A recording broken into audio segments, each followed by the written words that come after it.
শালা একা একা কাম করতে করতে মরে গেলাম। ছাওয়ালটা বাড়িতে আছে, ছাওয়ালটা যদি আসি একটু হাতে আগে জোগাড় দেয় তাহলে কিন্তু একটু শান্তি পাই। শালি ছাওয়াল আমার সাথে তো কাম করবি না, বন্ধু করতে আমরা আড্ডা মারবি, আর আমি বইরে মানুষ একা একা কাম করতে করতে মরে যাই। কিরা যাচ্ছে রে, আমার ছাওয়ালই তো। রোমন না, এ রোমন, এ রোমন এদিকে আয়। আব্বা ডাকছে না, কি হয়েছে? শালি ছাওয়ালে উত্তর ডক দেখো, দিনে আমি ওর বন্ধু সেইভাবে উত্তর দিচ্ছে। এটা এদিকে আয়, আমার সাথে কাম কর, এটা আগে জোগাড় দে। হ্যাঁ, বেটা শালা কামের কথা করছে, বেটা শালা বাপ হইছে। আজ 6 মাস করছে বেটা শালা বিয়ে বিয়ে শালা তার না খালি কামের কথা। বেটা শালা বাপ হইছে, তোর কাম তুই কর বেটা আল্লাহ। ছাওয়ালের কথা শুনছে এমন ভাবে কথা করছে দেখে যে আমি যেন ওর বন্ধু। আর তোর মেয়ে দেখার জন্য তো ঠিক আছে, আমি তাড়াহুড়ো করে কাজ করতে যাই, একটা মেয়ে দেখার কথা, মেয়ে দেখতে যাও।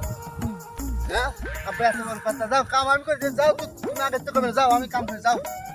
আগে তো কথা কবে না, যাও তুমি যাও, বসেই রয়েছে আবার আমি এই কথার আগে থেকে কাম পেলে আমি করি না। তয় বলে শালি স্যার তুমি কাম করো না, হ্যাঁ তুমি এখন কাম করো, ঠিক আছে আমি বাচ্চাদের